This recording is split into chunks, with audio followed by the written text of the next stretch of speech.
ನಮ್ಮ ಕರ್ನಾಟಕ ಸರ್ಕಾರ ತಕ್ಷಣಕ್ಕೆ ಈ ಕಾವೇರಿ ವಾಟರ್ ಮ್ಯಾನೇಜ್ಮೆಂಟ್ ಅಥಾರಿಟಿ ಇರ್ಬೋದು, ಕಾವೇರಿ ವಾಟರ್ ರೆಗ್ಯುಲೇಷನ್ ಕಮಿಟಿ ಇರ್ಬೋದು, ಇದಕ್ಕೆ ಮೇಲ್ಮನವಿಯನ್ನು ಸಲ್ಲಿಸಬೇಕು. ಯಾಕೆಂತಂದರೆ ನಮ್ಮ ಕರ್ನಾಟಕದಲ್ಲಿರುವಂತಹ ಯಾವುದೇ ದೊಡ್ಡ ಸಣ್ಣ ಅಣೆಕಟ್ಟುಗಳು ಭರ್ತಿಯಾಗಿಲ್ಲ. ಕಬಿನಿಗೆ ಸ್ವಲ್ಪ ನೀರು ಕೇರಳದಲ್ಲಿ ಚೆನ್ನಾಗಿ ಮಳೆ ಆಗಿರೋದ್ರಿಂದ ಹರಿದು ಬರ್ತಾ ಇರೋದು ಬಿಟ್ಟರೆ ಹಾರಂಗಿನೂ ತುಂಬಿಲ್ಲ, ಹೇಮಾವತಿನೂ ತುಂಬಿಲ್ಲ, ಕಣ್ವನೂ ತುಂಬಿಲ್ಲ, ಕಾವೇರಿನೂ ನಮ್ಮ KRS ತುಂಬಿಲ್ಲ. ಕಾವೇರಿಯ ಯಾವ ಉಪನದಿಗಳು ಕೂಡ ಉಕ್ಕಿ ಹರಿತಾ ಇಲ್ಲ. ಕಾವೇರಿ ಕರ್ನಾಟಕದ ಜೀವನಾಡಿ. ಬೆಂಗಳೂರು ಉಸಿರಾಡುವಂಥದ್ದೇ ಕಾವೇರಿಯಿಂದಾಗಿ.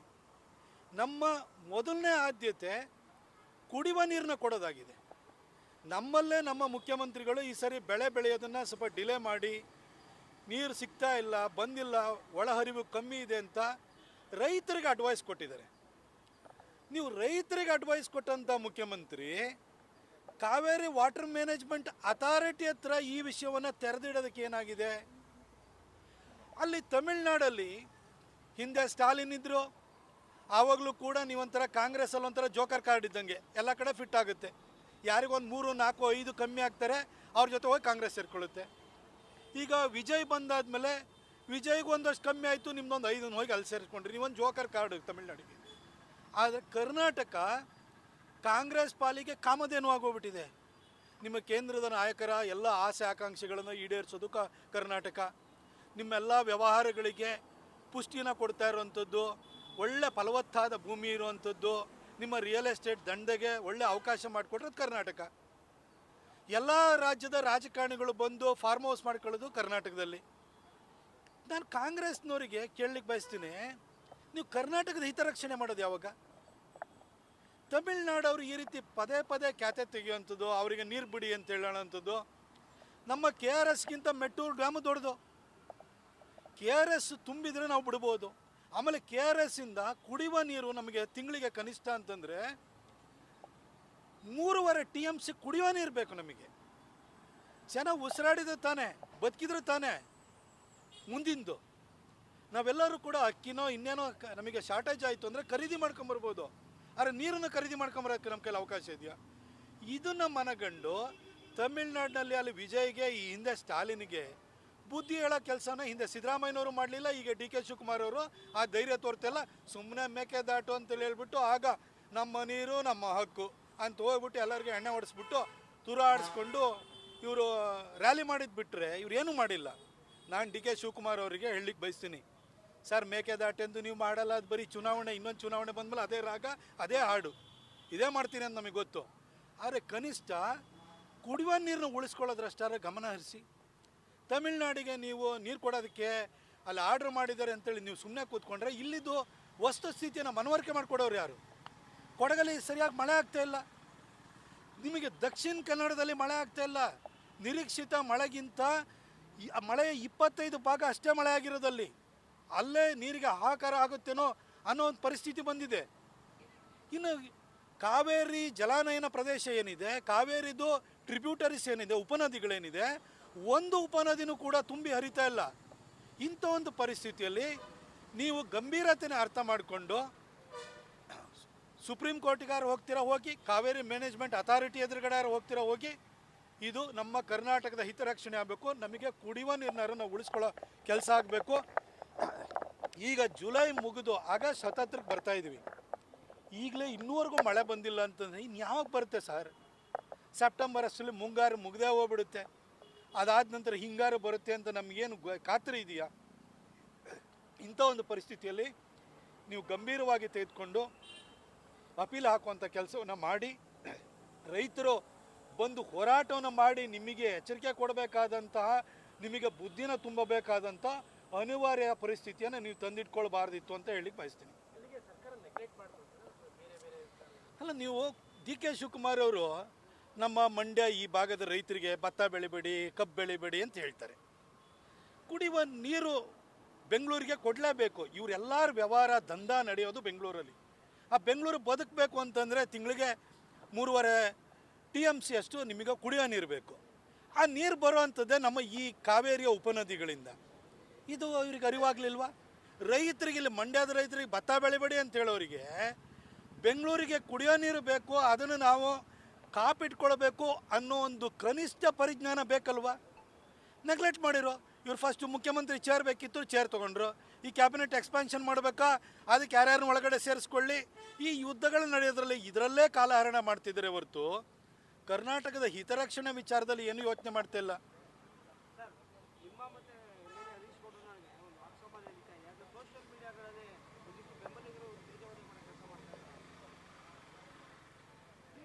ಇತ್ತೀಚೆಗೆ ಮಹಾರಾಣಿ ಕಾಲೇಜಿನಲ್ಲಿ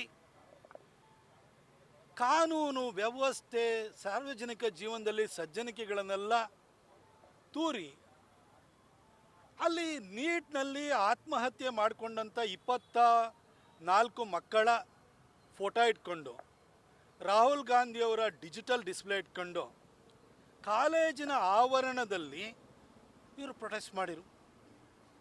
ಮೊದಲನೇ ತಪ್ಪು ಒಬ್ಬ ಶಾಸಕ ಆದವನು ಮಾಡಬಾರ್ದ ಮೊದಲನೇ ತಪ್ಪದು. ನೀವು ರಾಜಕೀಯ ಹೋರಾಟವನ್ನು ಮಾಡಲಿಕ್ಕೆ ಬೇರೆ ಸ್ಥಳಗಳಿದ್ದಾವೆ. ನಿಮ್ಮ ಹತ್ರ ಭಾಳ ಶಕ್ತಿವಂತರಾಗಿದ್ದರೆ ನೀವು ಮಹಾರಾಜ ಗ್ರೌಂಡಲ್ಲಿ ಜರ್ಮನ್ ಟೆಂಟ್ ಹಾಕಿ ಸಾವಿರಾರು ವಿದ್ಯಾರ್ಥಿಗಳನ್ನು ಅಲ್ಲಿ ಕರೆಸಿಬಿಟ್ಟು ನೀವು ಬೋಧನೆ ಕೊಡಿ. ಇಲ್ಲ ಕಮ್ಮಿ ಜನ ಇದ್ದಾರೆ ಅಂದರೆ ಗಾಂಧಿ ಸ್ಟ್ಯಾಚ್ಯೂ ಹತ್ರ ಹೋಗಿ ಕೂತ್ಕೊಳ್ಳಿ, ಇಲ್ಲ ದೊಡ್ಡ ಗಡಿಯಾರದ ಹತ್ರ ಹೋಗಿ ಕೂತ್ಕೊಳ್ಳಿ. ಅದು ಬಿಟ್ಟು ಶಾಲೆ ಆವರಣಕ್ಕೆ ನೀವು ಬಂದು, ಕಾಲೇಜಿನ ಆವರಣದಲ್ಲಿ ಬಂದು ಕಲಿಯೋಕ್ಕೆ ಬಂದಿರೋ ಮಕ್ಕಳನ್ನ ತಲೆ ಕೆಡಿಸೋ ಕೆಲಸವನ್ನು ನೀವು ಅಲ್ಲಿ ಮಾಡಿದ್ರಿ. ಅದನ್ನು ನಾನು ಟೀಕೆಯನ್ನು ಮಾಡಿದೆ. ಅಲ್ಲಿ ನಮ್ಮ ಕಾರ್ಯಕರ್ತರು, ಕಾಂಗ್ರೆಸ್ ಕಾರ್ಯಕರ್ತರು ಇಬ್ಬರ ಮಧ್ಯದಲ್ಲಿ ಒಂದು ಸಂಘರ್ಷದ ವಾತಾವರಣನೂ ಕೂಡ ಸೃಷ್ಟಿಯಾಯಿತು. ಅದಾದ ನಂತರ ಊರು ತುಂಬ ಗುಂಡಿ ಬಿದ್ದಿದ್ದಾವೆ. ಹರೀಶಣ್ಣ, ಈ ಗುಂಡಿ ಮುಚ್ಚೋ ಕೆಲಸ ಮಾಡು. ಗ್ಯಾಸ್ ಪೈಪ್ಲೈನಿಗೆ ಅದು ಏನು ಚಾಮರಾಜ್ಯದಲ್ಲಿ ಎಲ್ಲ ವಿರೋಧಿಸ್ತಿರಲ್ಲ, ಇವಾಗ 900 ಚಿಲ್ಲರೆ ಗ್ಯಾಸಿಗಾಗಿದೆ. ಗ್ಯಾಸ್ ಪೈಪ್ಲೈನ್ ಇದೇ ಚಾಮರಾಜ್ಯದಲ್ಲಿ ಮೊದಲನೇ ಪ್ರಯೋಗ ಮಾಡಿಸಿದ್ದೀನಿ. ಎಲ್ಲರಿಗೂ ಕೂಡ 450-500 ರೂಪಾಯಿಗೆ ಒಂದು ಸಿಲಿಂಡ್ರ್ ಥರ ಅವ್ರಿಗೆ ಎಲ್ಲರೂ ಸಿಗ್ತಾಯಿದೆ. ಹೆಬ್ಬಾಳ ಭಾಗದಲ್ಲಿ ಮಾಡಿಸಿದ್ದೀನಿ, ಇದೇ ವಿಜಯನಗರದಲ್ಲಿ ಮಾಡಿಸಿದ್ದೀನಿ. ಅನುಕೂಲ ಆಗಬೇಕು, ಕಾರ್ಪೊರೇಷನಿಗೆ ನಷ್ಟ ಆಗುತ್ತೆ ಅಂತ ನೆಪ ಹೇಳ್ಕೊಂಡು ಕಾಂಟ್ರಾಕ್ಟ್ರೇ ನಿಮ್ಮ ಮನೆ ಬಾಗಿಲಿಗೆ ಬರಬೇಕಾ, ಆ ಕಾರಣಕ್ಕೋಸ್ಕರ ವಿರೋಧಿಸ್ತೀರಾ ಅಂತ ಹೇಳಿ ನಾನು ಅವರಿಗೆ ಟೀಕೆಯನ್ನು ಮಾಡಿದೆ. ಈ ಕೆಲಸವನ್ನು ಮಾಡೋದು ಬಿಟ್ಟು ಅಲ್ಲಿ ಮಹಾರಾಣಿ ಕಾಲೇಜ್ನಲ್ಲಿ ಹೋಗ್ಬಿಟ್ಟು ಪಾಠ ಕೇಳೋ ಮಕ್ಕಳಿಗೆ ಎದುರುಗಡೆ ಪ್ಲಕಾರ್ಡ್ ಇಟ್ಕೊಂಡು ನಿಂತ್ಕೊಂಡಿದ್ರಲ್ಲ, ಇದು ಸರಿಯಲ್ಲ ಅಂತಂದು. ಹರೀಶಣ್ಣ ಅದಾದ ನಂತರ ಅಲ್ಲೊಂದು ಹೋಟ್ಲ ಹತ್ರನೂ ಸಿಕ್ಕಿರು. ನಾವು ಕಾಫಿ ಕುಡಿದು ಹೋಗ್ತಾಯಿದ್ದವ್ರು, ಅಣ್ಣ ಏನಣ್ಣ ನಾನು ಬಂದದ ಕೂಡಲೇ ಎದ್ದೋಗ್ತಾಯಿದ್ಯಾ ಅಂತಾನೆ. ನಾ ಬೇರೆ ನಮ್ಗೆ ಮುಗೀತು, ನಾವು ಎದ್ದೋಗ್ತಾ ಇದ್ದು. ಅವತ್ತು SIRಗೆ ಸಂಬಂಧಪಟ್ಟಾಗ ಪ್ರಚಾರ ಒಂದೆಲ್ಲನೂ ಕೂಡ ನಾವು ಇಟ್ಕೊಂಡಿದ್ದು. ಮುಗೀತು, ನಾವು ಎದ್ದೋದು. ಇವರೇ ಹೋಗಿ ಕರ್ಕೊಂಡು ಕೂರಿಸ್ಕೊಂಡು ಇವ್ರ ಶಿಷ್ಯನ ಕೈಲೇ ಮೊಬೈಲ್ ಇಟ್ಕೊಂಡು ರೆಕಾರ್ಡ್ ಮಾಡ್ಕೊಳ್ಳೋದು. ಇವೆಲ್ಲ ಮಾಡಿಬಿಟ್ಟು ಕೊನೆಗೆ ಆ ನಾಗಭೂಷಣ್ ಅವ್ರ ಹತ್ರ ನನ್ನ ಮೇಲೆ ದಾಳಿ ಮಾಡಿಸೋದು.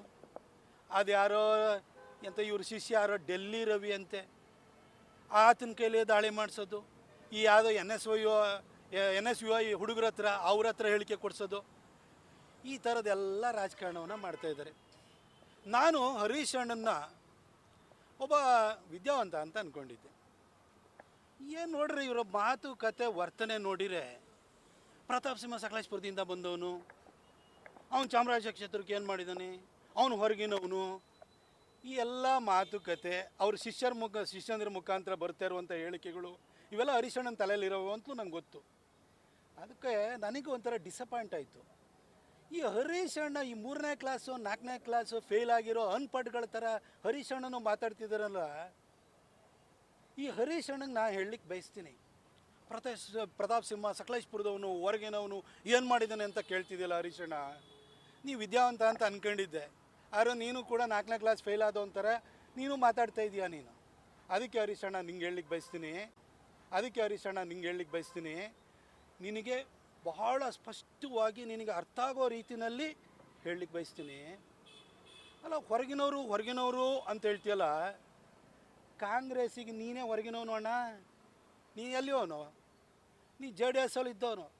ಇವತ್ತು ಬಂದು ಅಣ್ಣ ನೀನು ಕಾಂಗ್ರೆಸ್ಸಿನಲ್ಲಿ ಮೂಲ ನಿವಾಸಿಗಳಾಗಿದ್ದಂಥ, ಅಲ್ಲೇ ಮೂಲ ಕಾಂಗ್ರೆಸ್ಸಿಗರಾಗಿದ್ದಂಥ ವಾಸಣ್ಣನ ಟಿಕೆಟ್ ಕಿತ್ಕೊಂಡು ನೀನು ಇವತ್ತು ಅಲ್ಲಿ ನಿಂತ್ಕೊಂಡು ಗೆದ್ದಿರೋನು. ನೀನೇ ಹೊರಗಿನವನಾಗಿ ಬೇರೆಯವ್ರನ್ನ ಹೊರಗಿನವರು ಅಂತ ಹೇಳ್ತೀಯ. ಆಮೇಲೆ ಹೊರಗಿನವರು ಅಂತ ಹೇಳ್ತಿಯಲ್ಲ, ಇವತ್ತು ನೀ ಯಾವ ಕಾಂಗ್ರೆಸ್ಸಲ್ಲಿ ಇದೆಯಲ್ಲ ಅಣ್ಣ, ಈ ಕಾಂಗ್ರೆಸ್ಸಿನ ಅಧಿನಾಯಕಿ ಯಾರುಗಳು? ಸೋನಿಯಾ ಗಾಂಧಿ. ಆಕೆಗೆ ಹೋಗಿ ಹೇಳ್ತೀಯಾ ಇಟಲಿಯಲ್ಲಿ ಹುಟ್ಟಿದ ಸೋನಿಯಾ ಗಾಂಧಿ ಇಲ್ಲೇ ಬಳ್ಳಾರಿಲಿ ಬಂದು ಯಾಕಣ್ಣ ಎಲೆಕ್ಷನ್ ನಿಂತರು? ಡೆಲ್ಲಿನಲ್ಲಿ ಹುಟ್ಟಿರುವಂಥ ರಾಹುಲ್ ಗಾಂಧಿ ಯಾಕಣ್ಣ ವಯನಾಡಲ್ಲಿ ಬಂದು ಎಲೆಕ್ಷನಿಗೆ ನಿಂತ್ಕೊಂಡ್ರು? ಅವ್ರೇನು ಮಲಯಾಳ ಮಾತಾಡ್ತಾ ದಕ್ಷಿಣ ಕರ್ನಾಟಕದವ್ರ, ದಕ್ಷಿಣ ಭಾರತದವರು ಅವರು. ರಾಹುಲ್ ಗಾಂಧಿ ಆಯಿತು, ಅದಾದ ನಂತರ ತಂಗಿ ಪ್ರಿಯಾಂಕಾ ಗಾಂಧಿ ಬಂದಿದ್ದಾರೆ. ಅವ್ರಿಗೆ ಈ ಮಾತನ್ನು ಹೇಳ್ತೀರಾ? ಅಲಹಾಬಾದಲ್ಲಿ ಹುಟ್ಟಿದಂಥ ಇಂದಿರಾ ಗಾಂಧಿ ಚಿಕ್ಕಮಗಳೂರಲ್ಲಿ ಬಂದು ಎಲೆಕ್ಷನ್ ನಿಲ್ಬೋದು. ಮಂಗಳೂರಲ್ಲಿ ಹುಟ್ಟಿದಂಥ ಮೊಯ್ಲಿ ಬಂದು ಚಿಕ್ಕಬಳ್ಳಾಪುರದಲ್ಲಿ ಎಲೆಕ್ಷನ್ ನಿಲ್ಬೋದು. ಇದೇ ಚಿಕ್ಕಮಗಳೂರಿನಲ್ಲಿ ಹುಟ್ಟಿದಂತಹ DB ಚಂದ್ರೇಗೌಡರು ಬೆಂಗಳೂರು ನಾರ್ತಲ್ಲಿ ಬಂದು ಎಲೆಕ್ಷನ್ ನಿಲ್ಬೋದು. ಪ್ರತಾಪ್ ಸಿಂಹ ಇಲ್ಲಿಗೆ ಹೊರಗಿನವನಾಗ್ಬಿಡ್ತಾನ? ಏನು ಮಾತಾಡ್ತಿದ್ದೀರಿ? ಇಲ್ಲೇ ಇದ್ದಂಥ ಸಿದ್ದರಾಮಯ್ಯನವರು ಬಾದಾಮಿಗೆ ಹೋಗಿದ್ರು, ಹಾವೇರಿಗೆ ಹೋಗಿದ್ರು, ಹಿಂದೆ ಲೋಕಸಭಾ ಎಲೆಕ್ಷನಲ್ಲಿ ನಿಂತ್ಕೊಂಡಿದ್ರು. ಕೊಪ್ಪಳದಲ್ಲಿ ಎಲೆಕ್ಷನಿಗೆ ನಿಂತ್ಕೊಂಡಿದ್ರು. ಹೀಗೆ ಇಲ್ಲಿಯವರು ಅಲ್ಲಿಗೂ ಹೋಗಿ ನಿಂತ್ಕೊಂಡಿದ್ದಾರೆ. ನಾನು ಹೊರಗಿನವನು ಅಂತೇಳಿ ಹೇಳ್ತಿರಲ್ಲ, ನಿಮ್ಮ ಪಾರ್ಟಿಯವರೇ ಕೇಳಿ. ಅದು ನಿಮ್ಮ ಪಾರ್ಟಿ ಬಾಬಾ ಸಾಹೇಬ್ ಅಂಬೇಡ್ಕರ್ ಬರೆದಿರುವಂಥ ಸಂವಿಧಾನದಲ್ಲಿ ನಂಬಿಕೆ ಇಟ್ಕೊಂಡಿಲ್ವಾ? ಬಾಬಾ ಸಾಹೇಬ್ ಅಂಬೇಡ್ಕರು ಅವರು ಸಂವಿಧಾನದ ಮುಖಾಂತರವಾಗಿ ಭಾರತದ ಯಾವುದೇ ಭಾಗದಲ್ಲಿ ಚುನಾವಣೆಗೆ ಸ್ಪರ್ಧಿಸಲಿಕ್ಕೆ ಭಾರತದ ಪ್ರಜೆ ಆಗಿದ್ದರೆ ಸಾಕು ಅಂತೇಳಿ ಹೇಳಿ ಅವಕಾಶವನ್ನು ಮಾಡಿಕೊಟ್ಟಿದ್ದಾರೆ. ನರೇಂದ್ರ ಮೋದಿಯವರು ಕೂಡ ವಾರಾಣಸಿಗೆ, ಉತ್ತರ ಪ್ರದೇಶಕ್ಕೆ ಹೋಗಿ ಎಲೆಕ್ಷನ್ ನಿಂತ್ಕೊಂಡಿದ್ದಾರೆ. ಅಟಲ್ ಬಿಹಾರಿ ವಾಜಪೇಯಿ ಅವರು 4 ರಾಜ್ಯದಲ್ಲಿ ಎಲೆಕ್ಷನ್ಗೆ ನಿಂತ್ಕೊಂಡಿದ್ರು. ಬಹಳ ರಾಜಕೀಯ ಹಿನ್ನೆಲೆ ಇದೆ. ಮಂಗಳೂರಿನಲ್ಲಿ ಹುಟ್ಟಿದಂಥ ಜಾರ್ಜು ಬಿಹಾರದಲ್ಲಿ ಹೋಗಿ ಎಲೆಕ್ಷನ್ ಗೆದ್ದಿದ್ದಾರೆ. ಏನು ಹರೀಶಣ್ಣ ಮಾತಾಡ್ತಿದ್ಯಾ? ಏನು ಅನ್ಪಡ್ಡ? ಹೊರಗಿನವರು ಅಂತೀಯಲ್ಲ. ನಿಮ್ಮ ಮನೆ ಬಾಗಿಲದ ವಿಚಾರಕ್ಕೆ ಬಂದರೆ ಶಂಕರಲಿಂಗೇಗೌಡರು ಎಲ್ಲಿಯವರು? ಮಂಡ್ಯದವರು. 4 ಸರಿ ಸತತವಾಗಿ ಗೆಲ್ಲಿಸಿದ್ದಾರೆ. ಸ್ಥಳೀಯರನ್ನ ಗೆಲ್ಲಿಸ್ತಿಲ್ಲ. ಮಂಡ್ಯದ ಶಂಕರಲಿಂಗೇಗೌಡರನ್ನ 4 ಸರಿ ಗೆಲ್ಲಿಸಿದ್ದಾರೆ. ವಾಸಣ್ಣನ ಗೆಲ್ಲಿಸಿದ್ದಾರೆ, ಅವರು ಮಂಡ್ಯದವರೇ. ರಾಮದಾಸು ಮಳವಳ್ಳಿಯವರು, ಇಲ್ಲೇ ಶ್ರೀವತ್ಸ ಅವರು ನಿಮ್ಮ ಜೊತೆ ಕೊಲೀಗಿದಾರಲ್ಲ, ಅವರು ಕೂಡ ತಲಕಾಡವರು. ಎಷ್ಟು ನಿಮಗೆ ಉದಾಹರಣೆ ಬೇಕು? ಮೈಸೂರವರಿಗೆ ಎಲ್ಲರೂ ತಮ್ಮವರು, ಒಳ್ಳೆ ಕೆಲಸ ಮಾಡೋರಿಗೆ ಪ್ರೋತ್ಸಾಹ ಕೊಡಬೇಕು ಅನ್ನೋ ಪರಿಜ್ಞಾನ ಇದೆ. ಅವರು ಆ ಥರ ಸಹೃದಯತೆ ಇದೆ. ಅಂದರೆ ನಿನಗೆ ಏನಣ್ಣ, ನೀನು ಹೊರಗಿನವರು ಸಕಲೇಶ್ಪುರದವ್ರು ಅಂತ ತಿಳ್ಕೊಳ್ತೀಯ, ಹಾಸನವರು ಅಂತ ಹೇಳ್ತೀಯಲ್ಲ. ಇವತ್ತು ಸೆಂಟ್ರಲ್ ಮಿನಿಸ್ಟರ್ ಆಗಿರುವಂಥ ಕುಮಾರಣ್ಣನೂ ಹಾಸನವರೇ. ಮಂಡ್ಯದಿಂದ ಕಳಿಸ್ಕೊಟ್ಟಿದ್ದಾರೆ. ಈ ರಾಜ್ಯವನ್ನು ಆಳಿದಂಥ, ದೇಶವನ್ನು ಆಳಿದಂಥ ಏಕೈಕ ಕನ್ನಡಿಗ HD ದೇವೇಗೌಡರು ಈ ರಾಜ್ಯದ ಮುಖ್ಯಮಂತ್ರಿ ಆಗಬೇಕಾದ್ರೆ ರಾಮನಗರದಿಂದ ಗೆದ್ದೋದಂಥವ್ರು. ಎಷ್ಟು ನಿನಗೆ ಉದಾಹರಣೆ ಕೊಡಲಿ? ಹೊರಗಿನವರು ಅಂತ 12 ವರ್ಷ ಕಳೆದಾದ್ಮೇಲೂ ಕೂಡ ನಿಮ್ಮಂಥವ್ರು ಹೇಳ್ತಾ ಇದ್ದೀರಿ. ಅರೆ ನಿಮ್ಮ ಒಂದು ಕೆಲಸ ಮಾಡು, ನೀವೇ ಓಟ್ ಹಾಕೋಬೇಕು ಅಂತಂದರೆ ನೀನು ನೆಕ್ಸ್ಟ್ ಕಾರ್ಪೊರೇಟ್ರ್ ಅಷ್ಟೇ ಆಗೋಕ್ಕಾಗೋದು. ಅದು ಬಿಟ್ಟರೆ ನಿನ್ನ ಕೆಲವು ಹಾಕೋಕ್ಕಾಗಲ್ಲ. ನಿನಗೆಲ್ಲರನ್ನೂ ಒಟ್ಟಿಗೆ ಸೇರಿಸ್ಕೊಂಡು ಒಂದು ಸಹೃದಯತೆ ರಾಜಕಾರಣ ಮಾಡಬೇಕು. ರಾಜಕೀಯ ಜೀವನದಲ್ಲಿ ನಿಮ್ಮನ್ನು ಅಣ್ಣ ಅಂತ ಕರಿತೀನಿ. ನಾನಿಲ್ಲಿ ಯಾರ ಮೇಲೂ ದ್ವೇಷ ಮಾಡ್ಲಿಕ್ಕೆ ಬಂದಿರೋನಲ್ಲ. ನಾನು ಎಲ್ಲರ ಜೊತೆ ಪ್ರೀತಿ ವಿಶ್ವಾಸದಿಂದ ಇರೋಕ್ಕೆ ಬಂದಿರೋನು. ರಾಜಕೀಯ ಬೇರೆ, ವೈಯಕ್ತಿಕ ಸಂಬಂಧ ಬೇರೆ. ಸಾರ್ವಜನಿಕ ಜೀವನದಲ್ಲಿ ಎದುರುಗಡೆ ಸಿಕ್ಕಿರೋ ನಾನು ಗೌರವ ಕೊಡ್ತೀನಿ. ಸಿದ್ದರಾಮಯ್ಯನವ್ರನ್ನ ಅತ್ಯಂತ ತೀಕ್ಷ್ಣವಾಗಿ ಟೀಕೆ ಮಾಡಿರೋನು.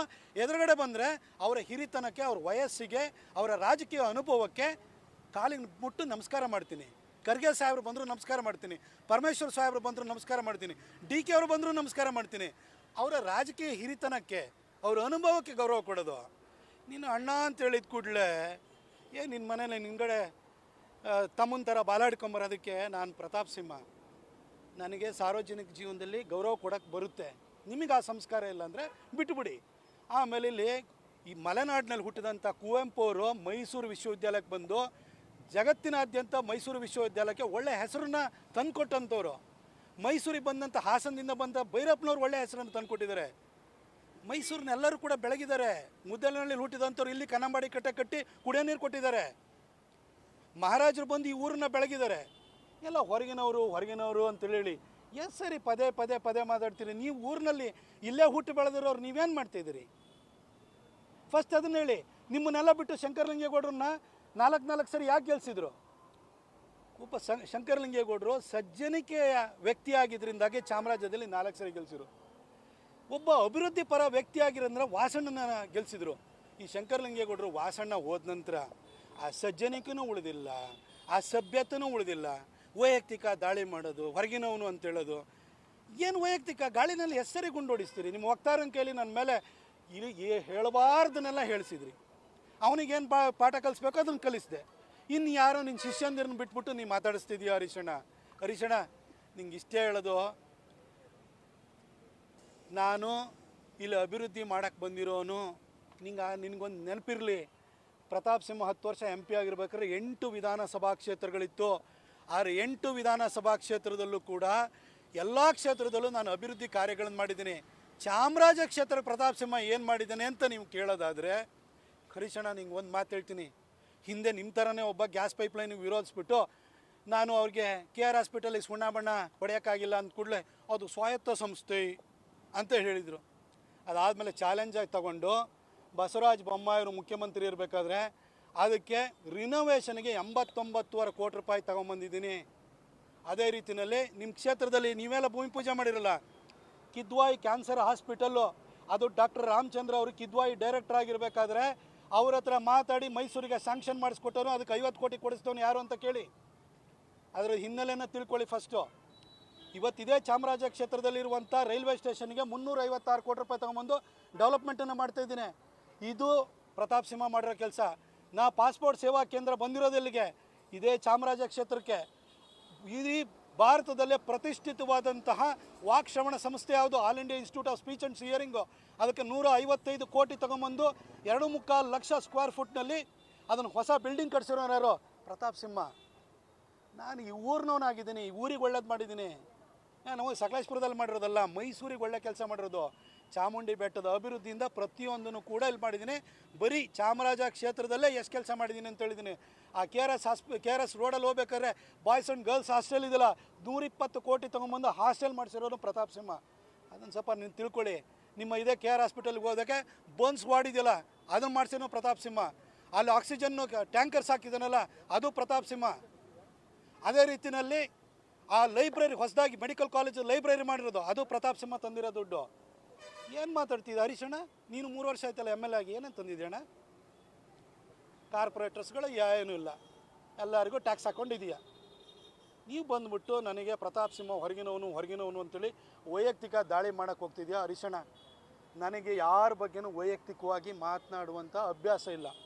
ನಾನು ಸೈದ್ಧಾಂತಿಕವಾಗಿ, ವೈಚಾರಿಕವಾಗಿ, ರಾಜಕೀಯವಾಗಿ ಅಭಿವೃದ್ಧಿ ವಿಚಾರದಲ್ಲಿ ಟೀಕೆನ ಮಾಡ್ತೀನಿ. ನಿಮ್ಮನ್ನು ಮಾಡಿರೋದು ಅದನ್ನೇ, ಇನ್ನು ಬಾಕಿ ಇರೋದು 1.25 ವರ್ಷದಲ್ಲಾದರೂ ಒಳ್ಳೆ ಕೆಲಸ ಮಾಡುವಣ್ಣ ಅಂತ ಹೇಳಿ ನಿನಗೆ ಅಷ್ಟು ಮಾತ್ರ ವಿಚಾರ ಹೇಳಿದ್ದೀನಿ. ಅದು ಬಿಟ್ಟು ಎಲ್ಲರ ಜೊತೆನೂ ಕೂಡ ವೈಯಕ್ತಿಕ ದಾಳಿ ಮಾಡಿಸ್ತಿದ್ದಿಲ್ಲ ಹರೀಶಣ್ಣ. ನಾನು ನಿನ್ನ ಬಗ್ಗೆ ಏನಾರು ಮಾತಾಡೋಕ್ಕೆ ಶುರುವಾದರೆ ಎಷ್ಟು ವಿಚಾರ ಮಾತಾಡ್ಬೋದು ಹರೀಶಣ್ಣ? ನಿಂಗೂ ಗೊತ್ತಿದೆ, ನಿನ್ನೆಲ್ಲ ನಿಂಗೂ ಗೊತ್ತಿದೆ. ಮಾತಾಡಲ ಹರೀಶಣ್ಣ? ಮಾತಾಡಬೇಕು ಅಂದರೆ ಹೇಳ್ಬಿಡು, ಇಬ್ಬರು ಒಟ್ಟಿಗೆ ಕೂತ್ಕೊಂಡೆ ಮಾತಾಡೋಣ. ನನ್ನ ಬಗ್ಗೆ ಗಾಳಿಗೆ ಗುಂಡಾಗ್ತೀಯ. ನಾನು ಬೇರೆ ವಿಚಾರಗಳನ್ನು ನಿನ್ನ ಬಗ್ಗೆನೂ ಪಟ್ಟಿ ಮಾಡ್ತಾ ಹೋದ್ರೆ ಎಷ್ಟು ವಿಚಾರ ಮಾತಾಡ್ಬೋದು ಹರೀಶಣ್ಣ? ಅಲ್ಲಿ ಹೋಗಿ ಯಾರೋ ಆ ನಾಗಭೂಷಣ್ಣು, ಅವ್ನು ಯಾರೋ ಡೆಲ್ಲಿ ರವಿ ಅಂತೇಳಿ ಹೇಳ್ಬಿಟ್ಟು ಅವನ ಹೆಸರಿನ ಹಿನ್ನೆಲೆ ಏನು ಅಂತ ಎಲ್ಲರಿಗೂ ಮೈಸೂರಲ್ಲಿ ಗೊತ್ತು. ಇಂಥವ್ರನ್ನೆಲ್ಲ ಬಿಟ್ಕೊಂಡು ನೀನು ವೈಯಕ್ತಿಕ ಅವಹೇಳನ ಮಾಡಬೇಡ. ಕಡೆಯದಾಗಿ ನಿಂಗೆ ಇಷ್ಟೇ ಹೇಳೋದು ಹರೀಶಣ್ಣ, 2028 ಫೈಟ್ ಮಾಡೋಣ. ಜನ ಯಾರ ಪರ ಇರ್ತಾರೆ ನೋಡೋಣ. ಇದೇ ನಿಮ್ಮೂರು ಹುಟ್ಟೂರಲ್ಲಿ 2014 ಮತ್ತು 2019 ನನಗೇ ಲೀಡ್ ಕೊಟ್ಟಿರೋದು. ನಿಮ್ಮೂರಲ್ಲಿ 2028ರಲ್ಲೂ ಕೂಡ ನನ್ನ ಕೈ ಹಿಡಿತಾರೆ ಅಂತ ನನಗೆ ಖಚಿತವಾದ ವಿಶ್ವಾಸ ಇದೆ. ಅವತ್ತು ರಾಜಕೀಯವಾಗಿ ಮಾಡೋಣ, ಅಭಿವೃದ್ಧಿ ವಿಚಾರ ಇಟ್ಕೊಂಡು ಹೋರಾಟ ಮಾಡೋಣ. ಆದರೆ ಯಾರು ಯುದ್ಧಕ್ಕೆ ಹೋಗೋರು ಗಜಪಡೆನ ಅಶ್ವದಳನ ಇಟ್ಕೊಂಬರ್ತಾರೆ. ನೀನೇನಣ್ಣ ರೇಬಿಸ್ ಹಿಡಿದಿರುವಂಥ ಶ್ವಾನ ಪಡೆ ಇಟ್ಕೊಂಬರ್ತಾ ಇದೆಯಲ್ಲ? ಪೈಲ್ವಾನ್ ಆಗಿದ್ದರೆ ಗಜಪಡೆ ಅಶ್ವದಳ ಇದ್ರ ಮುಖಾಂತರ ಬಾ. ಈ ರೇಬಿಸ್ ಹಿಡಿದಿರುವಂಥ ಶ್ವಾನ ಪಡೆ ಇಟ್ಕೊಂಡು ನನ್ನ ಹತ್ರ ಯುದ್ಧಕ್ಕೆ ಬರೋಕ್ಕೆ ಬರಬೇಡ. ಇಷ್ಟೇ ಹೇಳಲಿಕ್ಕೆ ಬಯಸೋದು. ನೀನು ನನ್ನ ಬಗ್ಗೆ ಇಷ್ಟೆಲ್ಲ ಬೇರೆಯವ್ರ ಹತ್ರ ಮಾತಾಡಿಸಿದಲ್ಲ, ಅದು ನಿನ್ನ ಮನದಾಳದ ಮಾತು ಅಂತ. ನಿನ್ನ ಜೊತೆ ಟೀ ಕುಡಿಬೇಕಾದ್ರೆ, ಕಾಫಿ ಕುಡಿಬೇಕಾದ್ರೆ ಕೂತಾಗ ನಾನು ಕೆಲವೇ ಕ್ಷಣನ ಕಳೆದಿದ್ರು ಕೂಡ ನಿನ್ನನ್ನು ಅರ್ಥ ಮಾಡ್ಕೊಂಡಿದ್ದೀನಿ. ಇನ್ನು ಮುಂದಾದರೂ ಅಭಿವೃದ್ಧಿ ಬಗ್ಗೆ ಮಾತನಾಡಿ, ಈ ವೈಯಕ್ತಿಕ ದಾಳಿನೆಲ್ಲ ಬಿಟ್ಬಿಡಿ. ಕಳೆದ 12 ವರ್ಷದಿಂದ ಇದನ್ನೆಲ್ಲ ಅನುಭವಿಸ್ಕೊಂಡು ಮೆಟ್ಟಿಯೇ ನಾನು ಇಷ್ಟೆಲ್ಲ ಒಳ್ಳೆ ಕೆಲಸ